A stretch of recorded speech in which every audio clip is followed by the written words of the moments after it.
I am Leslie Vinjamori. I am a member of council here at Chatham House and an associate fellow on the US program. And I'm delighted and honored to meet all of you and to chair what I think will be a fabulously interesting and engaging panel and discussion. And of course, before I introduce our speakers, the title of today's event is Why Post-Truth Matters to Think Tanks. I think it's very obvious.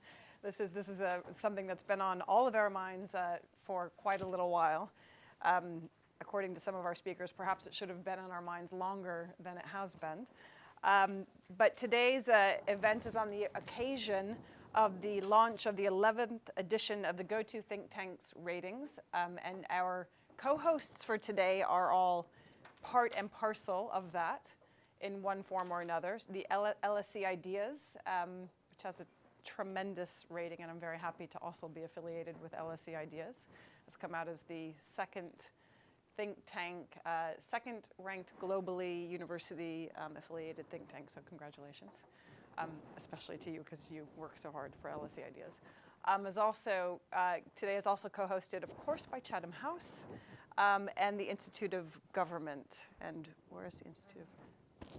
So we have many representatives, so thank you all, because it's a wonderful thing to kind of come together as think tanks in London and celebrate this and discuss it and really discuss a very important topic. We have three terrific guests here, speakers, to really get us into this discussion.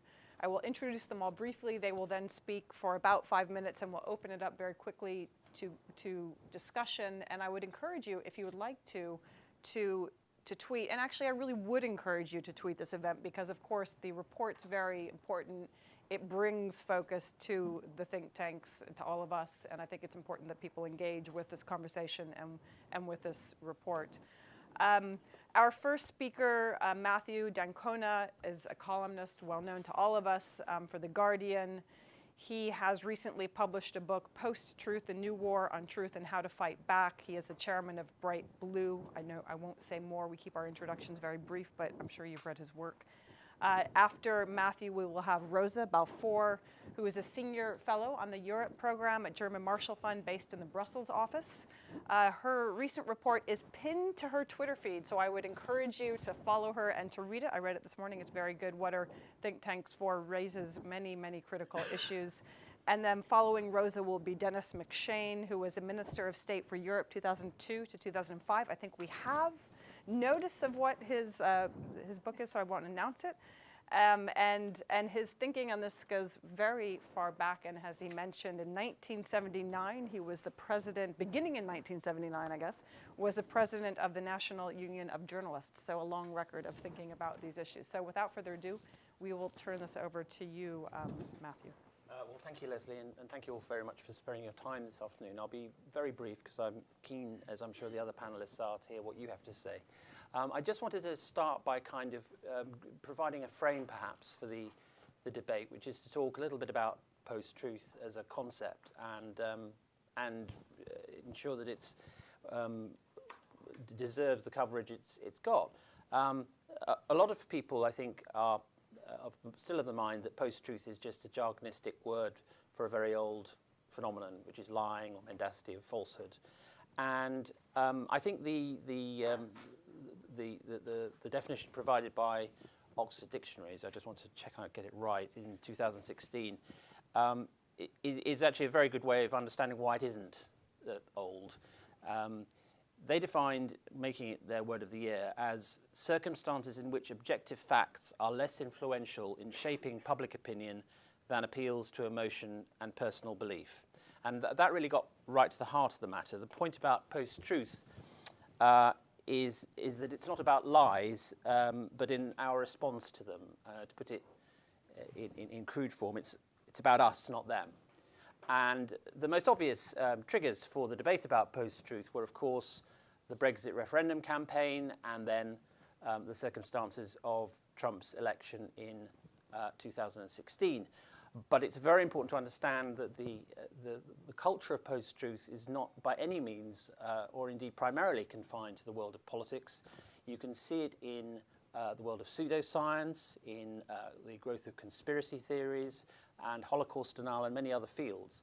And one could have a whole other seminar on why this has happened, but I think the two prime factors in it are the collapse of trust in institutions since the financial crash, which has been varied but general around the world. It isn't the same in every country, but there has been a general crisis of confidence in institutions as vectors of truth, and a consequence for the primacy of truth in public discourse. And of course, all of that has been weaponized and turbocharged by social media and the digital revolution. It's always worth, I think, in these discussions, remembering that Facebook only didn't exist until 2004, that widespread broadband didn't exist until 2004-05, that Twitter didn't exist before 2006, and now it's the primary channel for presidential statements. So we really are dealing with a new information environment. So that's my first contention. Now, just to finish off, what does this mean for think tanks? Well, having, I hope, acknowledged that this is a new environment, my advice is that it's a time to embrace an opportunity, not fear a challenge.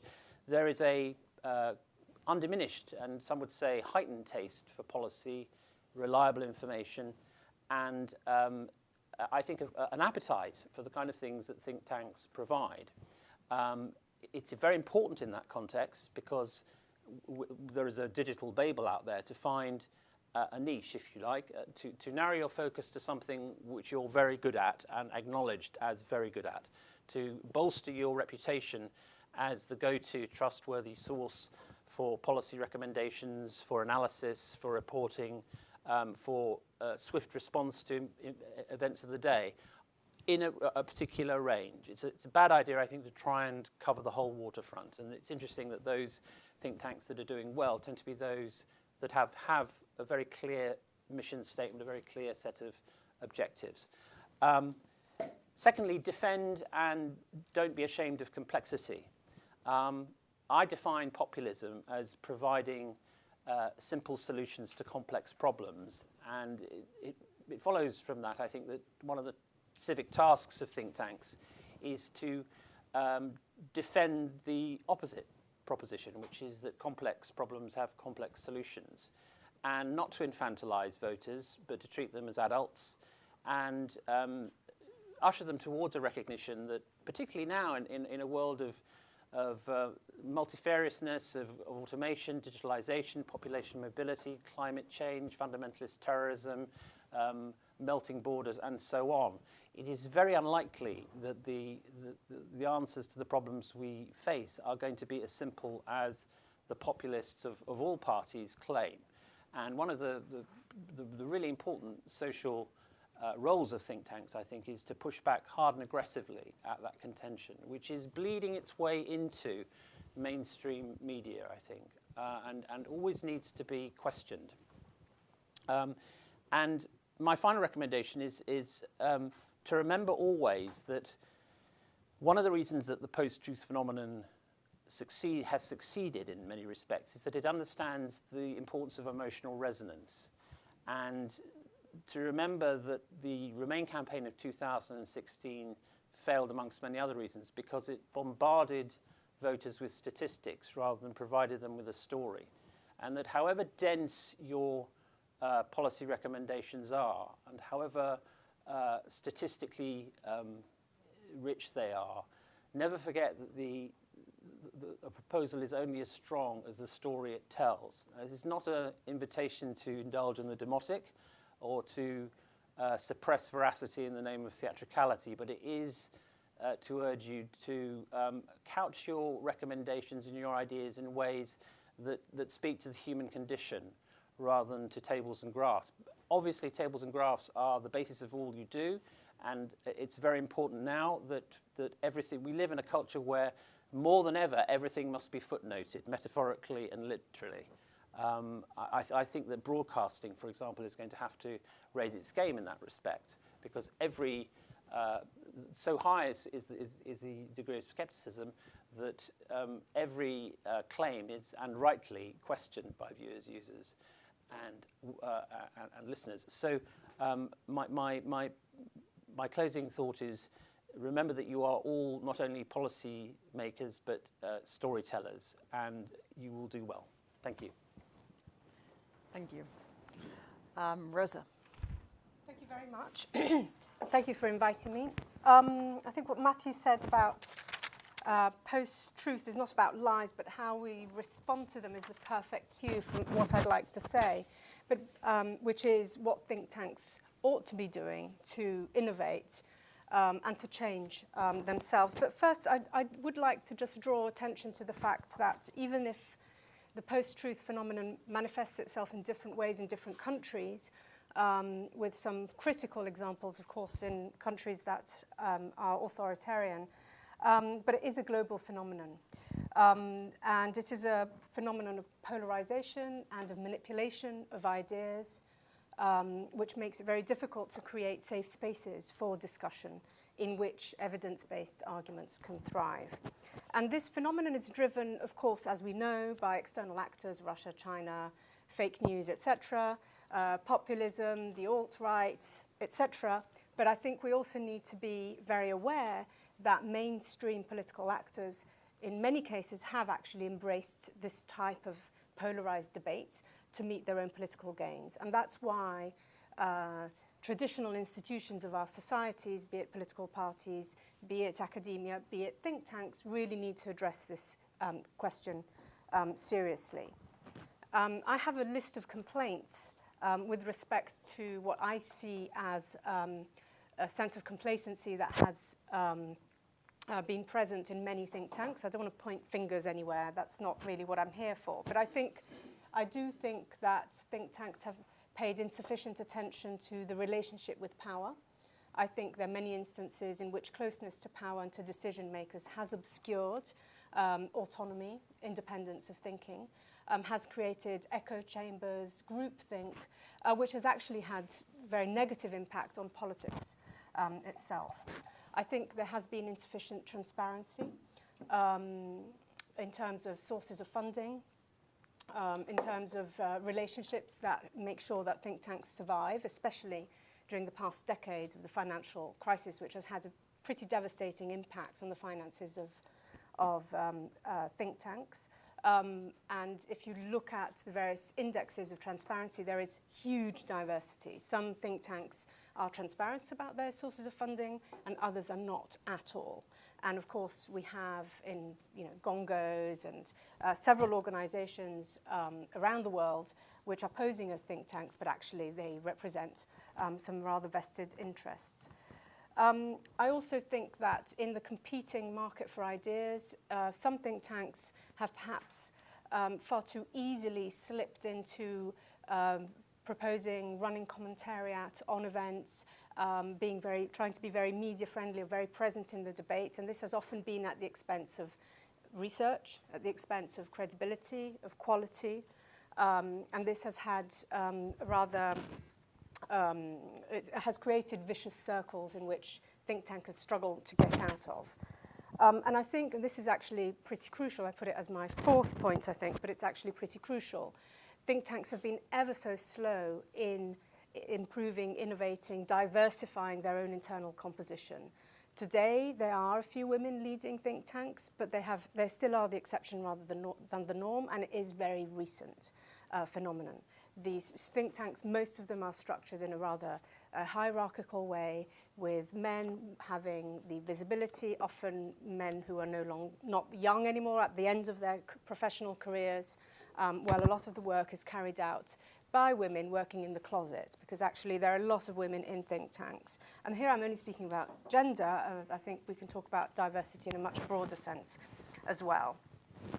So if these are the my complaints, shall we say, of how think tanks have evolved over the past few years, what can be done to make things different? And I will just say 3 or 4 recommendations, and then I hope to hear more from everybody sitting around the table. The first point is pretty obvious: improve diversity. And I don't think we need to elaborate further. I think think tanks thrive if they have a diverse environment with talent coming from different sectors of the world. different sectors of study and different social and ethnic backgrounds. So that's the first point. The second point, and here maybe I'll elaborate a little bit more at length, is on innovating research models and methodologies.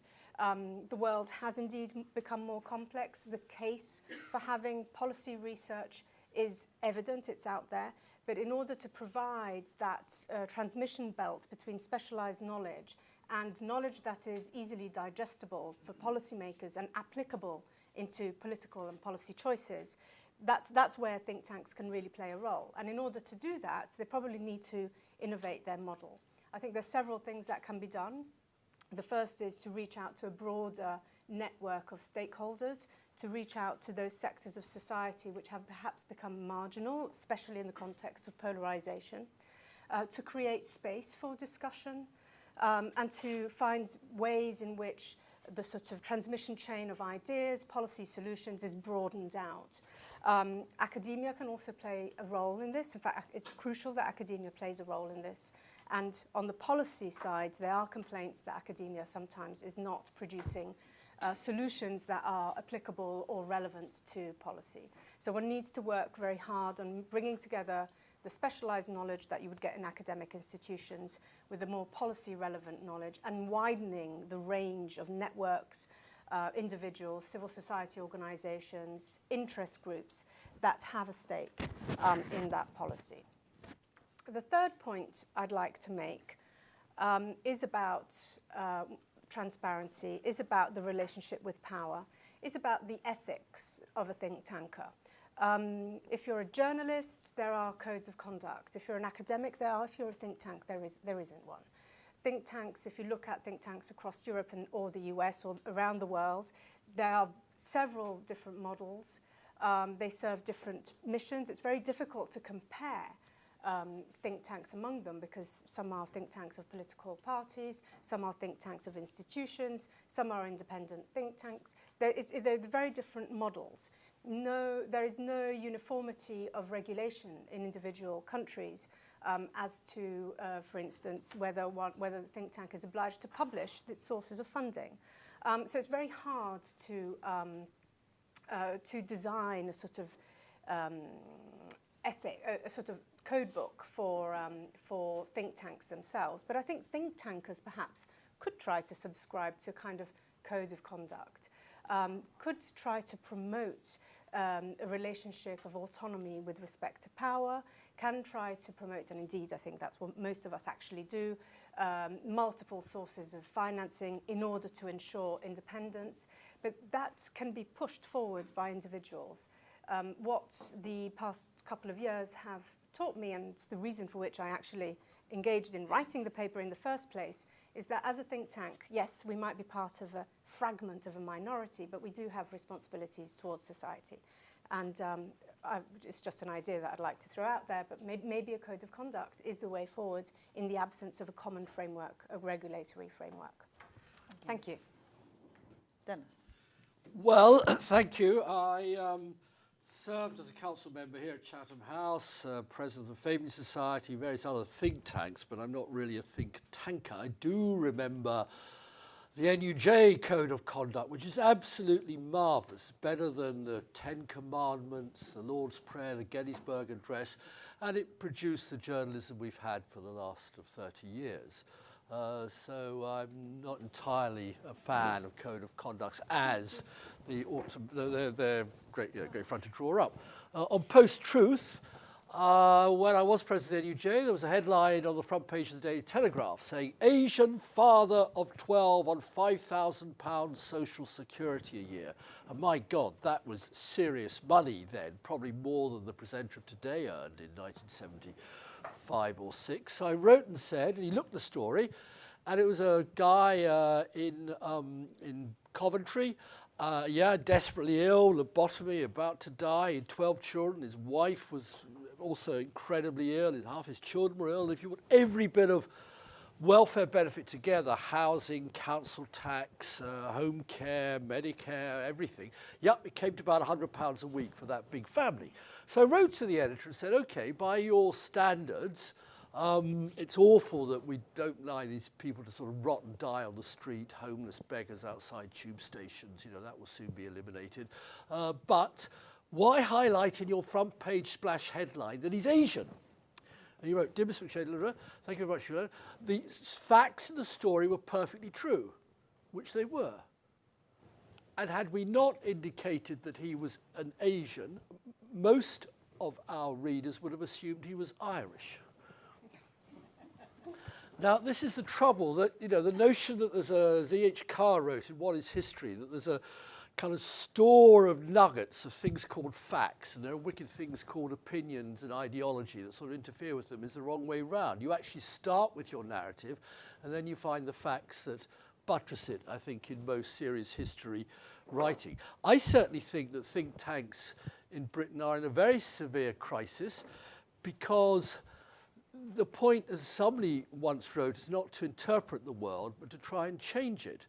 And think tanks, my 8 years at the Foreign Office, I can't offhand think of a single think tank report that I felt changed British foreign policy. What diplomats inside said, what real life experience said, what the French or the Americans or the Germans said, yes. But I don't know what the answer is, Rosa. I mean, I think your points are very, very well made indeed. I'm very worried, just briefly to finish on Brexit, which is a triumph of post-truth, non-truth. I mean, you had, I think, certain core truths, which now are emerging. The debate we're now having about leaving, the implications of leaving, is the debate, or the debates in plural, we should have had before June 2016. We failed to have them, and think tanks didn't really input. I'm very close to the Centre of European Reform. Mark Leonard is a great friend of mine from the European Council of Foreign Relations, huge fan of Chatham House, Carnegie in Brussels, and German. You know, I absorb all their stuff, but they really let themselves, and I think Europe and the nation and the world, down. So we've got the curious paradox that while it looks as if we're going to stay in the economic EU, the single market and the customs union, at least for 2 years, and then after 2 years it'll be 3 years, and then the can will be kicked a bit further down the road. How many people here, just out of curiosity, know what the term the Greek kalends means? Any of you? It's not meant to be a trick question. Anybody? It's amazing. It's in French, les calends grecs, and in German, griechische Kalenden, and in Italian, griechische Kalend. It's very simple. When you move from the Greek to the Julian calendar, you lost a day. And the Greek calendar, that's a day when something will happen, except it's been removed from the calendar, so it never happens. And I think the term the Greek, I bet Boris Johnson knows what it means. I think the term the Greek calends will have to come into play in England, in British discourse on Brexit. But even if we do stay broadly in an economic customs union, we can still live and work and retire in Europe. We will be out of the European Council meetings that decide Europe's foreign and geopolitical and security strategy. We will lose, the Royal Navy will lose command of the Atalanta exercise operation in the South Indian Ocean off Somalia, which has eliminated 80-90% of piracy. It's one of the greatest achievements of the Royal Navy since the war. We're going to lose Althea, which is the operation headquarters for what we do in Bosnia. We won't take part in any foreign ministers' meeting. It's called the General Affairs Council. And for 5 centuries, Britain, after all, or England and Britain, has expended enormous energy, money, treasure, bribing people, sending probably 1 million in total troops to die, to keep Europe open for our commerce, our trade, our people to live, try and promote a reasonable amount of decent behaviour, liberal international order, if you want to use that term. And for the past 40 years, we've had all that for nothing, or a very modest sort of contribution. And we're walking away from it. We're going to amputate ourselves from the foreign policy decision-making of Europe. Will have the same influence on Europe's foreign policy as Mexico or Canada has on that of the United States. And I think that's going to really hit think tanks, because right now, I think an awful lot of very significant people come through London. I'm not talking about their internal workings here, Rosa. And they come here, they come to RUSI, they come to IIS, they come to Centre for European Reform, they come to the LSE for Adam Menon's outfit, they come to the European Council of Foreign Relations. And London is Europe's centre for international policy thinking and analysis. Once we're outside of the EU, even on what's proposed in the transition period, that era comes to an end. Already, Mark Leonard's spending half his time in Berlin, so the ECFR is half, it's downsized to a much smaller office, I see. Charles Grant opened a big Brussels office just before Christmas. Chatham House perhaps will need a European actual office. So, I think this could be the turning point for the influence, particularly of the foreign policy think tanks. I'm talking about all the other ones, Rosa. And I would be very, very worried indeed, because a country that stops thinking about foreign policy, it might moralise on bits and pieces of it. We all went to see Oslo, bravo the Norwegians, but London's a geopolitical player. It has to take horribly hard, difficult thinking decisions about how to handle Saudi and Nigeria and Xi and lots of very unpleasant, difficult countries and issues.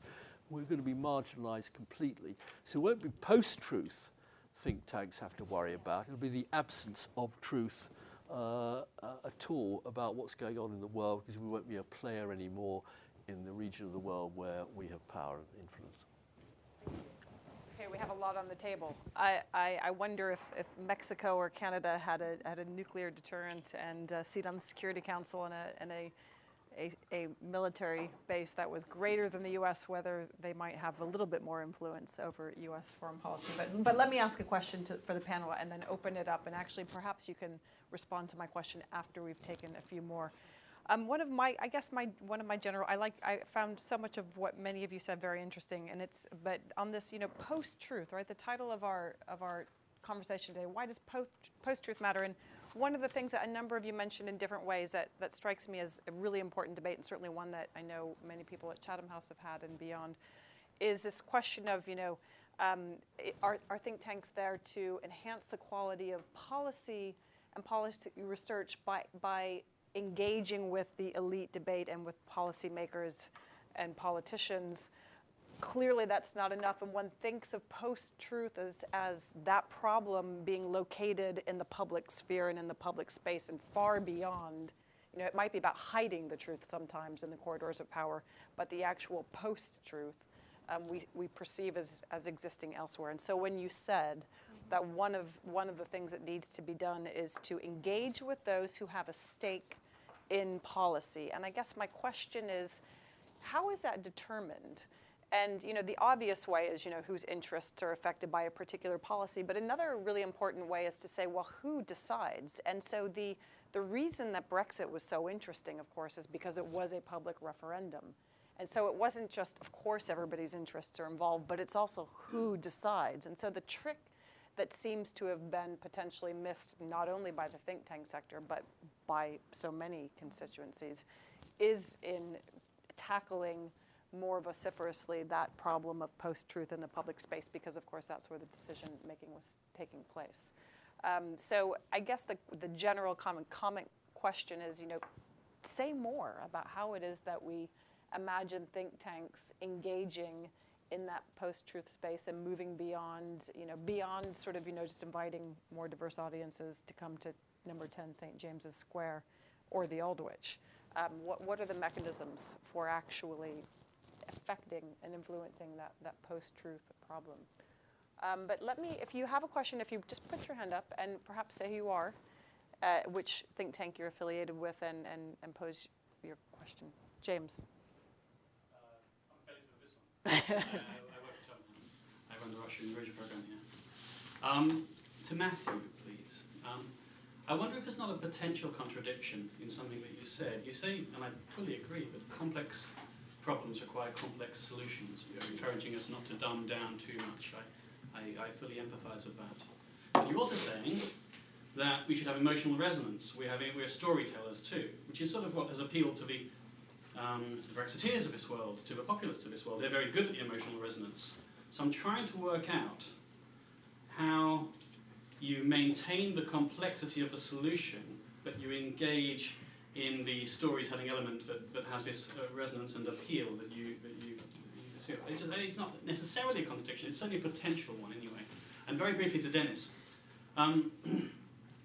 Dennis, if in your time as Minister of State for Europe, you can't recall one think tank report that changed government policy, could I possibly just politely submit to the record that maybe that is because the successive governments are insufficiently engaged in evidence-based policy making? Any two fingers on either of those points from the emotional question or the, no? Okay.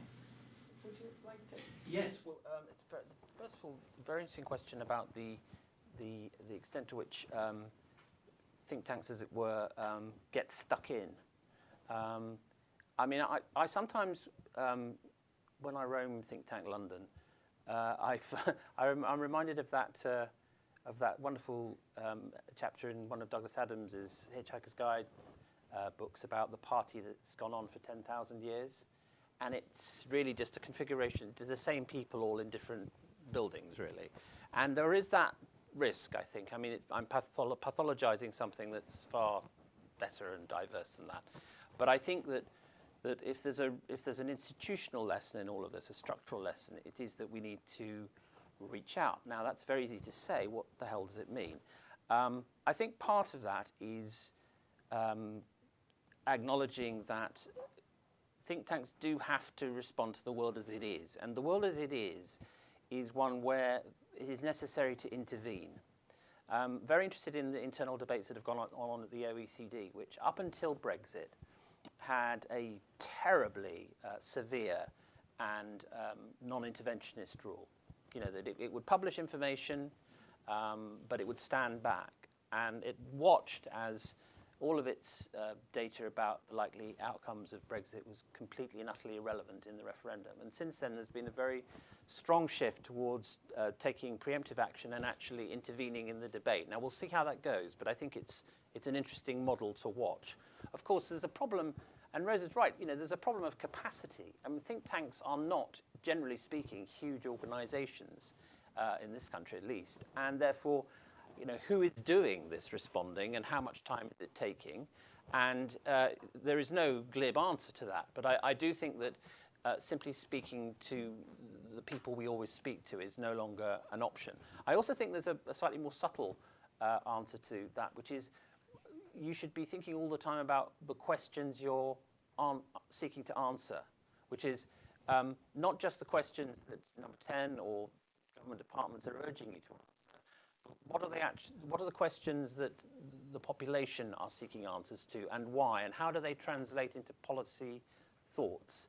And this is not always a popular path to follow, because if your stakeholders in number 10 and the FCO and elsewhere will want you to answer questions that are relevant to their next manifestos or their next policy or strategic drive, but actually taking a more osmotic approach to it, and asking, well, what questions really define the zeitgeist? And this is why the think tanks of the late 70s, the CPS, the IEA, were so spectacularly successful. Because instead of thinking, what does government or prospective government want, they looked at the problems as they perceived them of the economy, of inflation, of the economic settlement of the 1970s. And they came up with some extremely severe and dramatic answers, which you may or may not approve of, but boy, did they have an implication. I mean, that if you want to look back at consequential think tanks, look at that era. It's quite remarkable. Just briefly to answer the question about, which is a very good one, about the potential conflict between acknowledging complexity and telling and structuring your offerings around narratives. I mean, that is, in a way, you have, imposing the question, you have very articulately posed the problem, which is, how do you make complex answers emotionally resonant? And in a sense, that is the greatest problem facing the polity now. All I can say is that infantilization does not work. You know, treating politics as a consumer good on the one hand, or merely a statist theatre on the other. Neither is working anymore. There has to be some form in which citizenship plays a part in this, in which people are called to action and are no longer treated as children, because I do feel infantilisation lies at the heart of this. There are very interesting lessons to be learned from marketing, where there's tremendous success being reported by marketing schemes that are based on treating people as adults. There is a taste out there for no longer treating people as if they were simply the lucky recipients of consumerist messages. But I wouldn't pretend for a minute that it's as straightforward. It is a paradox. You're quite right. We'll take a few more questions and then come back. You had a question. Yes, I have a question. You say who you are. Dr. Effie Pedalio, LSE IDEAS. I'm a diplomatic historian, so my question is going to be a bit provocative and slightly elitist, maybe. There is an assumption here that people have an appetite to consume complex analysis about complex questions. And to my mind comes something Euripides said: to the fool, whatever intelligent man says, it will sound foolish. So my question is, do we believe that out there is a huge capacity and a huge ability in some sections of society to consume what think tanks will produce, or complex analysis to complex problems? Or do we have really to always pander to the lowest common denominator? Do you want to take this one? Sure. Yeah, and that will also allow me to sort of say a few things also about emotional resonance and how do we determine who decides. Now, I'll try and make this clear. It's not simple. I think policy complexity has increased. The connection between decision makers and citizens has become much weaker and much more diffuse. There's, decision making at the European level, at the international level, at the local level, and citizens do not necessarily feel represented. And then we've also had growth of technocracy, of those presuming to provide the answers and depoliticizing the policy preference, so the sort of one-way street. And there's been a rebellion against this, both in terms of trust in the elites, in the political elites, in traditional political parties, in trust in institutions and policy coming out of that. So what is the solution to this? I don't think there is a clear-cut solution. I'm not convinced about the emotional resonance argument in the sense that one should use the same language that is being used successfully by certain political parties. But I do think that if we want to think about policy research differently, we need to engage those sectors of society which do not feel represented by the way in which our political life has evolved. It might be chaotic, it might be unrepresentative in the sense that one might not be able to reach out to all, but I do think that we should do more. And just to, my area is European external action, European external policies, in the context of the refugee influx. Policy was not responding to a critical mass of people who were engaging on a voluntary basis in helping out refugees. And policy was not shaped listening to those voices, it was only shaped listening to the voices of those who didn't want to see refugees coming into their countries. So that's an example where policy has failed, and I think think tanks can play a role in facilitating that kind of dialogue. Another point about the emotional resonance, which I hope responds a little bit also to what you were saying, is there really an appetite? I think the first point is we need to acknowledge that all policy preferences have a cognitive bias. They all have an emotional content, and they are informed by values and principles and ideas about how society should be. So there might not be an appetite to digest the information that think tanks or research can provide, but there could be an appetite to understand the value system to which that policy preference is referring. And I think that could be a way of framing things in a way which is more relevant to a broader range of citizens with different interests.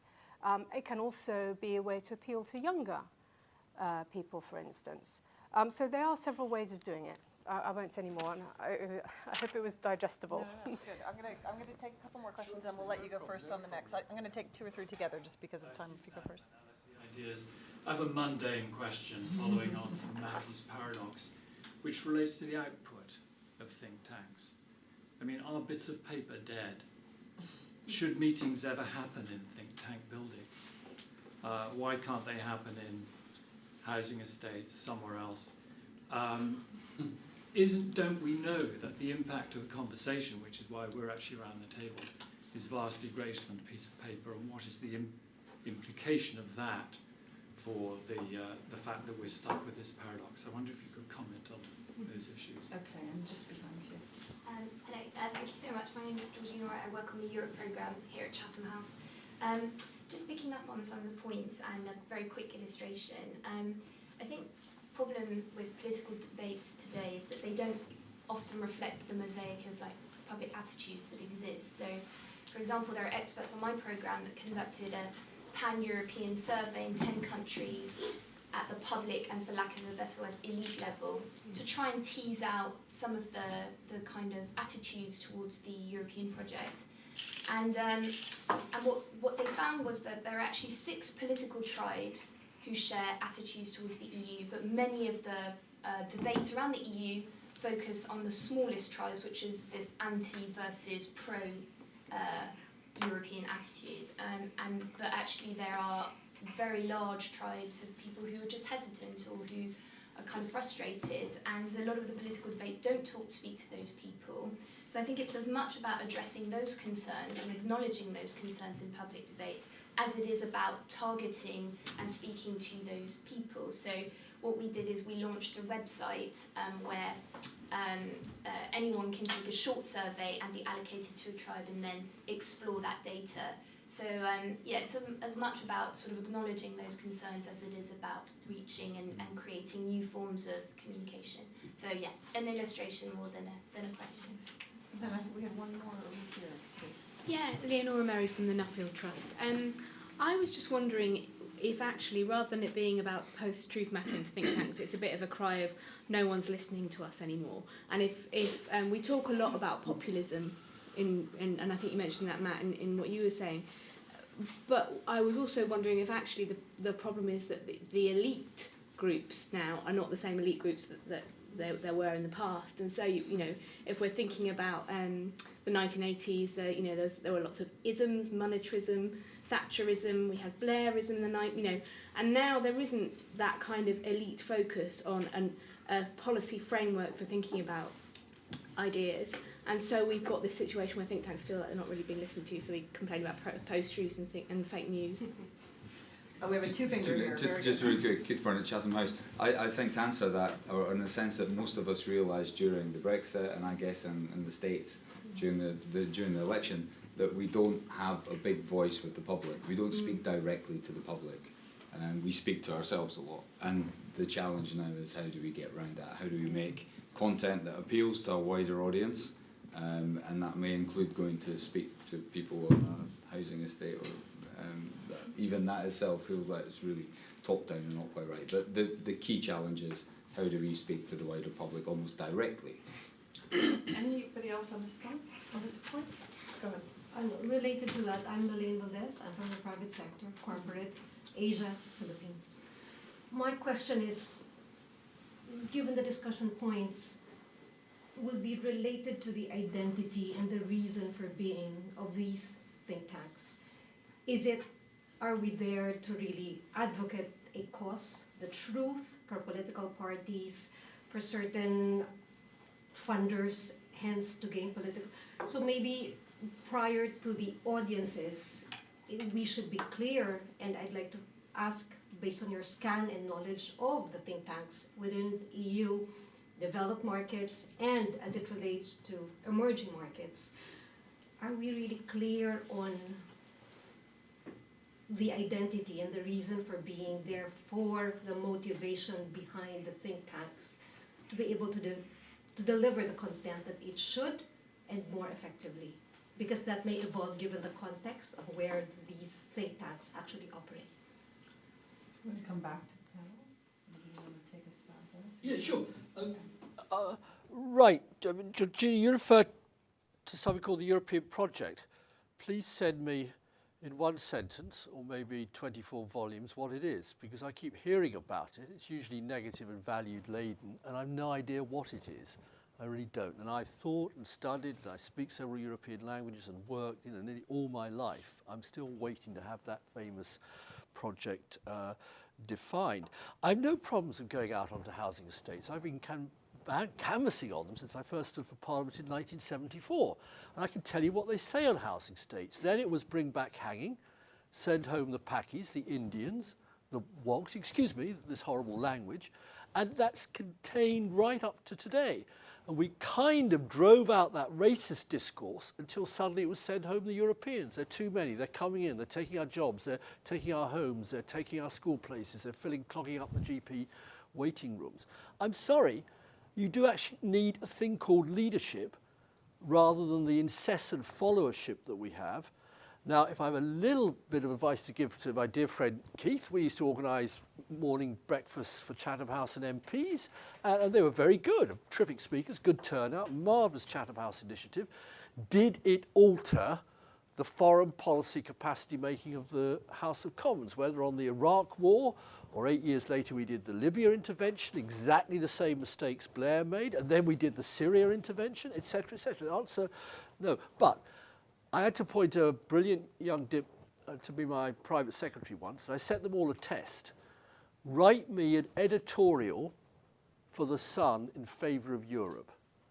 I can write the FT article, I can write the Times article, I can do the Chatham House talk.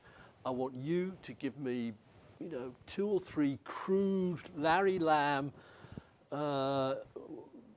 paragraphs in favour of Europe. And they came up with some marvellous things, but of course then they went back to being dips. And I just do think that language, clarity, words, shortness are essential, and think tanks have to know now how to present some of the excellent ideas they produce, not just executive summary, not bullet points, but with a crunchy paragraph. If they can't produce it, they don't publish the paper, because it's probably of no use to anybody.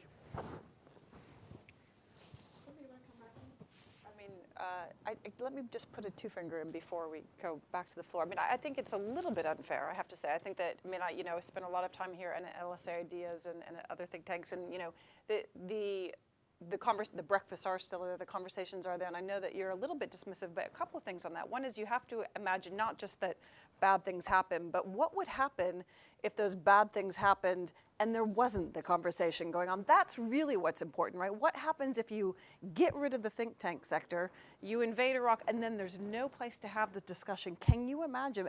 And trust me, many of us are worried about the disappearance of that democratic discourse, and the think tank space, I think, is an absolutely crucial for one. So I think one thing that's important, clearly there needs to be communication to the public and in the public sphere, but this absolutely crucial mechanism and this function that think tanks perform of bringing elites off-site, away from their offices, and holding their feet to the fire at an elite level, actually, with experts who have sustained historical knowledge that they've accumulated over decades of research and can have the debate at a very elevated level and say what you're saying hasn't been thought through, or it doesn't hold up to the facts. That function has to remain, can't be lost at the expense of this also very vital function, which I think is communicating with the public, especially on issues where the public is making the decision, which was what the Brexit was about.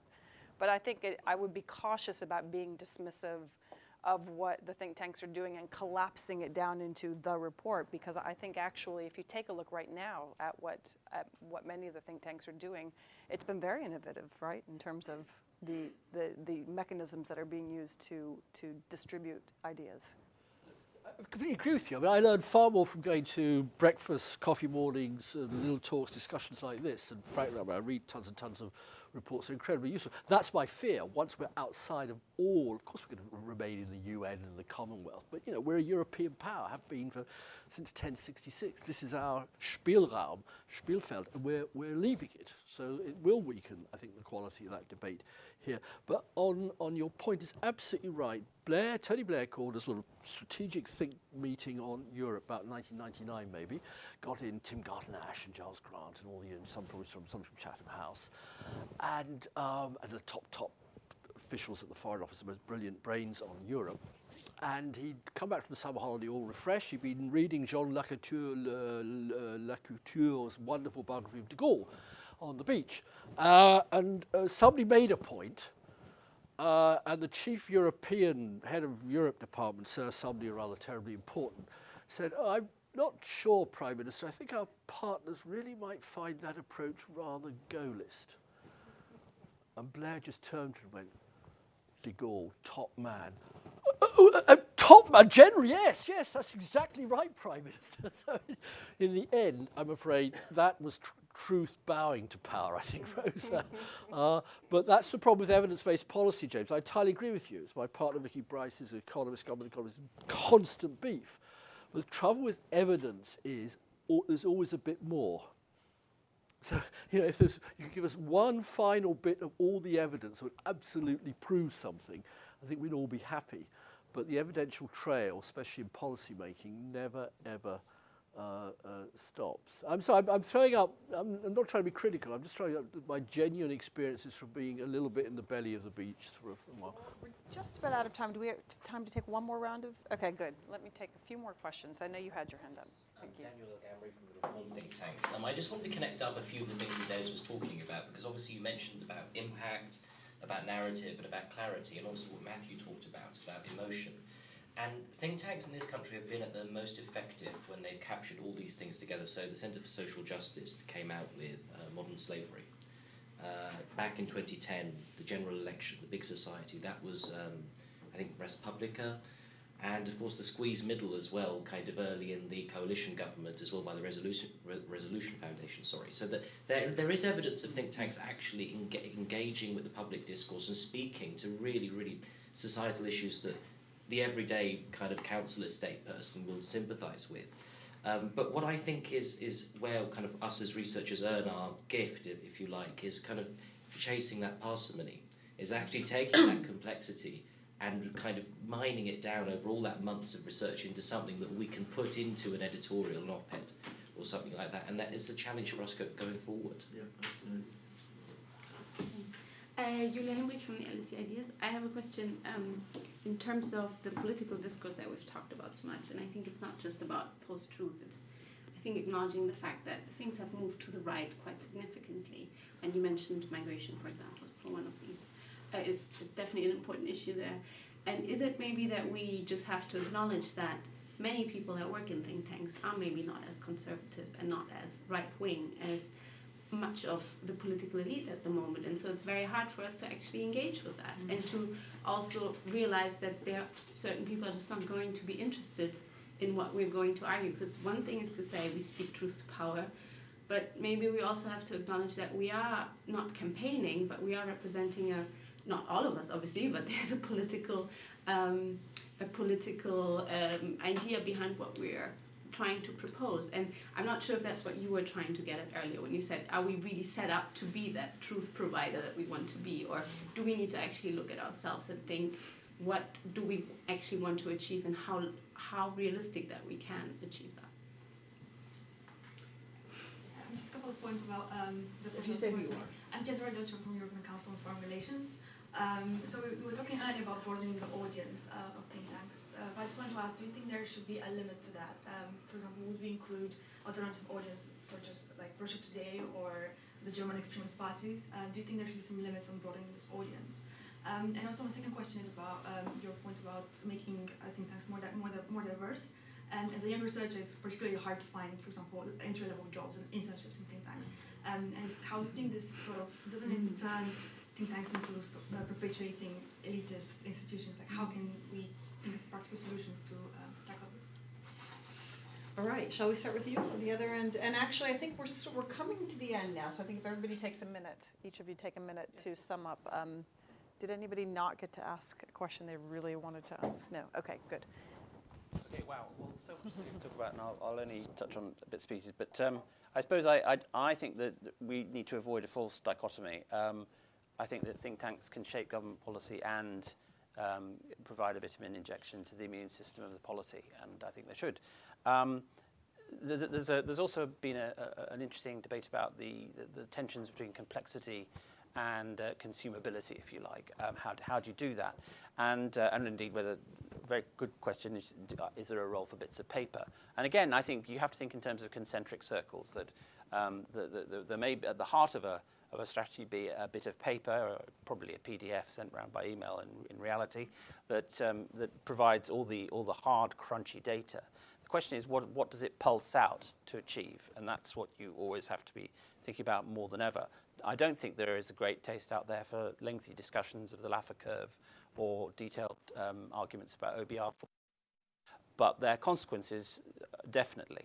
And that's to think about these things in terms of consequentiality is always at the heart of it. I just, in closing, just think I keep coming back to the question of immigration. I do think that it's possible that we've observed a shift to the right, as we seem also on some matters to have observed a shift to the left, if the last general election is any guide. But left or right is no excuse for self-harm. And one of the roles of the think tank universe is to prevent a society from committing acts of self-harm.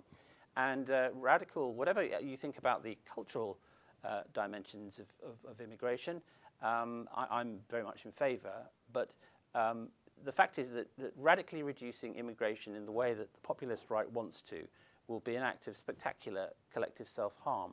And if I look back at 2016 with regret, even though I did try, it is that I didn't punch harder on the merits of immigration.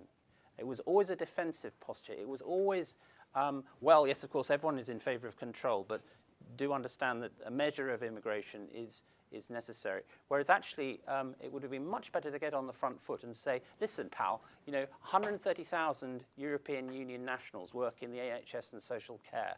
How are you going to replace them, Boris? And I look back and I do wish that we'd been more forensic and more aggressive about that, because it really mattered. It really mattered. It wasn't just the bus. It was that. It was allowing the immigration argument to go unchallenged, more or less, or at least insufficiently challenged. So there is a role. I'm not suggesting that think tanks transform themselves into kind of operational weapons bases, but I do think that they have to accept that the context of 2017 is very different to 1997 and even more different from 1979. Thank you. Yeah, I think about audiences, this is a very difficult question, and I think a lot of think tanks have been wondering, should we invite Marine Le Pen, or should we invite, certain characters, and there's a lot of reluctance to do so, and then and a lot of debate around it. I think the key point really is certainly not about offering platforms to leaders of populist parties who actually are against that kind of space that think tanks can offer. The point is really to reach out to those sectors of the population which are attracted by those models, and to address certain concerns. Otherwise, the risk is, the accusation that think tanks receive is that they're always stuck in the bubble. So what I'm arguing is that we should reach out to audiences not just as a means of communications, but also as a means of developing our research questions, our investigation. And to listen more to what these concerns are. So that would be my answer in terms of audience, but also in terms of relevance of think tanks. And I do think there is a duty to rethink that relevance and to make it, public, to be assertive about it. How to change things internally? I think we are seeing some generational change. I think colleagues need to think harder about working in groups. Collaborative research is one area, but the other is promoting your colleagues, is offering spaces for your colleagues, giving visibility, developing the skill set. And that's something that can be done peer-to-peer, not necessarily top-down. So I would look for those kinds of examples to lead change internally from the bottom, from the middle, or whatever, but actually try to foster change internally. And some naming and shaming. I mean, in Brussels, there are all these, Twitter feeds on observing all-male panels, which are still extremely frequent, I'm afraid. But there are named and shamed, and maybe people need to be a bit more assertive about that. And your final Finally, note. yes. I mean, I wrote a book, the prequel to this, in January 2015 called Brexit, How Britain Will Leave Europe. I set out over 250 pages in January 2015 why if we held a referendum, the result would be what it would be. I went to every think tank, Chatham House, CER, RUSI, and they all patted me on the back. Charles Grant was the one exception and said, oh, don't be silly, Dennis, there's not the faintest chance of us leaving. On the day of the referendum, Adam Menn, and a very dear friend, bumped into him outside the BBC and I said, what's the result going to be today, Adam? Dennis, I know the English, they'll bottle it. They'll never dare vote out. Now, there's plenty of evidence. I wrote a book. Where were the researchers? Where were the think tankers telling the truth to power that if you hold this referendum, it's going to end catastrophically? I end on that point. Absent on parade. Everybody failed to predict the end of the Cold War and many other things, so it's a very high bar. But thank you very much. We appreciate it, and a very worthwhile report, worthwhile conversation, and hopefully the first of many. So thank you all.